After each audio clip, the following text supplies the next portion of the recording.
எனக்கு நான் ஊழியக்காரனா நிக்கிறதுக்கு காரணமே அதுதான். ஏன்னா ஒரு காலத்துல ஆவியானவர் எப்படி ஜெபம் பண்ண வைத்தார் தெரியுமா? ஆண்டவரே, பைபிள்ல 2 வாசல் சொல்லப்பட்டிருக்கு. ஆண்டவரே, ஒன்று கேட்டுக்கு போகும் வாசல், என்னோட ஜீவனுக்கு போகும் வாசல். நான் உங்கள்ட்ட கேட்கிறேன்பா, என் முன்னாடி ஒரே ஒரு வாசல் தான் இருக்கணும். அது நீங்க திறந்த வாசலை மட்டும்தான் இருக்கணும். வேற எந்த வாசலும் என் முன்னாடி ஆப்ஷனா வைக்காதீங்க. அதை தடுத்துருங்க.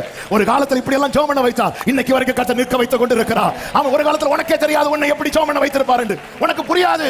கர்த்தர் இன்னைக்கு மதிலை கட்டுவது எதற்கு தெரியுமா? உன்னை காக்குறதற்காக. ஹல்லேலூயா.